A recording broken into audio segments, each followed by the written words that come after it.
Okay, let's dive in. Imagine this. A plan. Literally thousands of pages long. Hmm.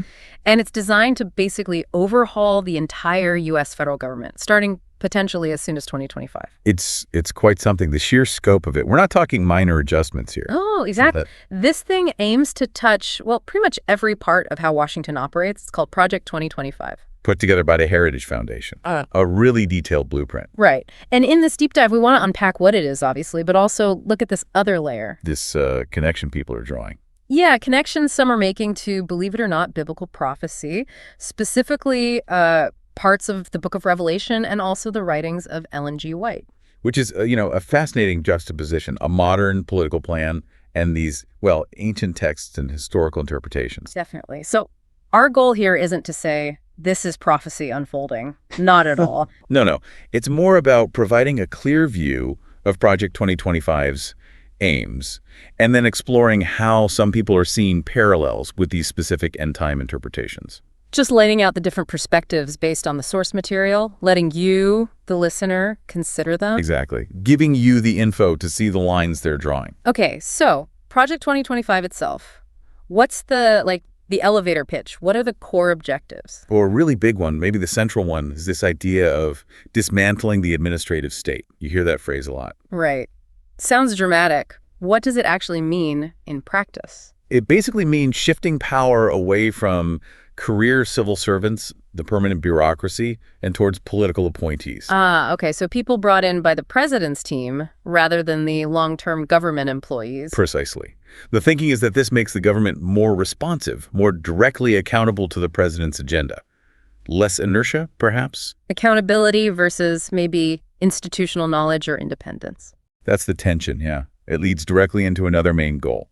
Centralized executive power. Makes sense. If you're reducing the power of the agencies and career staff, then more authority naturally flows or is directed towards the president's office.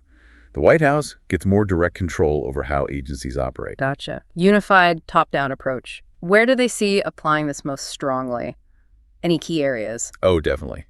A major focus is on what they frame as morality and cultural reforms. Okay. This is heavily influenced by conservative Christian values. So you see strong positions against abortion, different views on LGBTQ plus rights compared to current policies, and a real push to change education. A specific moral framework driving policy across the board, then. Very much so. It translates into things like funding priorities, how laws are enforced, who gets appointed to key roles. Embedding those values is a clear goal. Seems like a really thorough effort to change the government's direction, not just its structure. What about the economy, energy? Yeah, big shifts proposed there, too. Prioritizing fossil fuels, for instance. Yeah. Rolling back environmental regulations is a big part of it. A definite change from recent trends. And also proposals affecting financial institutions, maybe even the Federal Reserve. Deregulation is a key theme. Okay. And the last piece, military and law enforcement. The proposals there generally lean towards expanding the president's authority. More latitude, potentially, in using military power or directing law enforcement activities. So if we boil it down, Project 2025 is about more presidential control, shrinking the bureaucracy's independent power, embedding conservative Christian values in policy, shifting energy priorities back to fossil fuels, and boosting executive power over military and law enforcement. That's a good summary, yeah. It's a comprehensive vision for a potential conservative administration, a real roadmap. All right, so that's the plan itself. Now, let's pivot to the other side of this conversation, the biblical prophecy angle, Revelation 13. Right. This chapter describes two symbolic figures, often called beasts. Okay.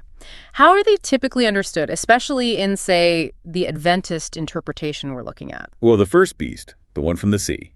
Historically, many Protestants, including Adventists, saw this as representing the papacy, particularly during its periods of major political and religious dominance. Why that interpretation? What are the markers? They point to things like claims of authority that seemed, to them, blasphemous, a history of persecuting dissenters and demanding worship or allegiance, a powerful entity mixing religious and state power. Okay, a historical power structure seen through that lens. Then there's the second beast. Yes, rising from the earth. This one's described differently. It has lamb-like horns, which is often interpreted as symbolizing a gentle, maybe even Christian origin or appearance. Like the U.S., founded on certain principles, Lamb-like, but but it speaks like a dragon. suggesting that despite its origins, it can ultimately wield coercive, even tyrannical power. And the Adventist interpretation identifies this second lamb-like turned dragon-like beast As the United States. Wow, okay. The U.S. founded on religious freedom principles. How does that compute? The interpretation focuses on that potential shift. A nation starting with ideals of liberty, especially religious liberty, but eventually using its power to enforce a specific kind of worship or religious observance. It's that transformation. And there's a specific verse that's key here. Revelation 13.16 is crucial. It says, "This second power causes all, both small and great, rich and poor, free and slave, to receive a mark on their right hand or on their foreheads."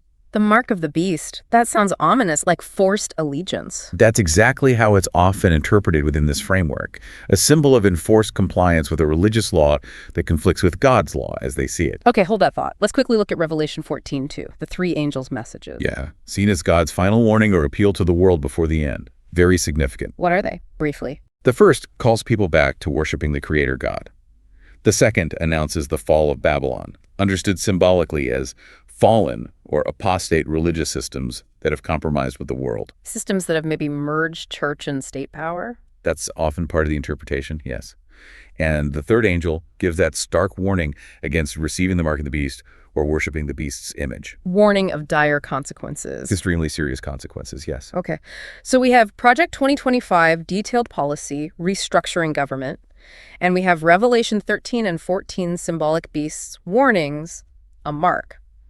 How do people connect these two seemingly disparate things? The connection, for those who see it, lies primarily in Project 2025's strong emphasis on integrating a specific religious moral framework into the government's function. The morality and cultural reforms part we discussed.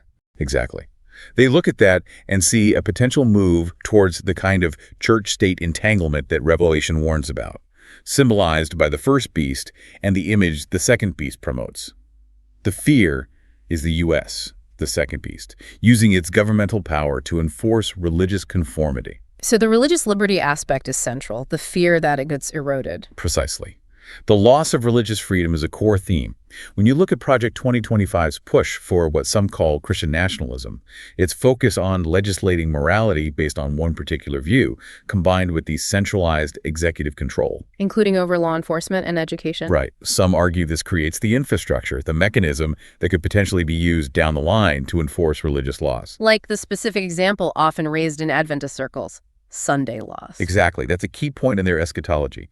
The idea that a law mandating Sunday observance, contrary to the seventh-day Sabbath they observe, will be the final test, the mark of the beast scenario. And the argument isn't that Project 2025 says, let's enact Sunday laws right now. No, it doesn't say that explicitly at all. But that it creates the conditions. Centralized power, a government guided by a specific religious interpretation, weakened church-state separation, that this could lead there. That's the core of the interpretation for many. It aligns with that lamb-like to dragon-like transformation idea. The U.S. starts with freedom, but its government machinery could be turned to speak like a dragon by compelling conscience. Weaponizing religion through law, essentially, undermining freedoms under the guise of morality or order. That's the concern being raised, yes. Now, Ellen G. White's writings, she's a very influential figure in Adventism. How do her interpretations fit in? Her book, The Great Controversy, is key here. She wrote very directly about her interpretation of prophecy concerning the U.S. and end times. There's a famous quote. Can you share it? Sure, she wrote. "When Protestantism shall stretch her hand across the gulf to grasp the hand of the Roman power, when she shall reach over the abyss to clasp hands with spiritualism, when, under the influence of this threefold union, our country shall repudiate every principle of its constitution as a Protestant and Republican government, then we may know that the time has come and that the end is near." Wow.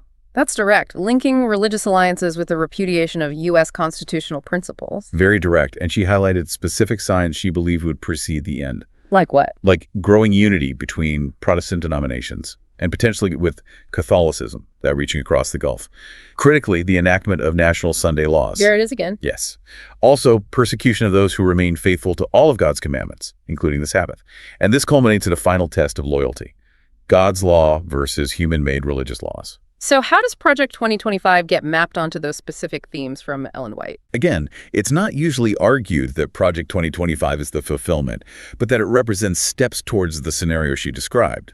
The centralization of power, the push for policy based on a specific religious viewpoint, the potential weakening of church-state separation. It creates the potential framework, the infrastructure. Exactly. The argument is it builds the governmental structure and ideological climate where something like a national Sunday law or other measures compelling conscience becomes more plausible than it might have been before. Even if that's not the stated intention right now. Correct. Yeah. And Ellen White also suggested these kinds of changes might come subtly, maybe packaged as promoting morality, patriotism, or even responding to a national crisis. Which you could argue fits how major policy shifts are sometimes presented. It's certainly a perspective that resonates with those who study her writings in these prophecies.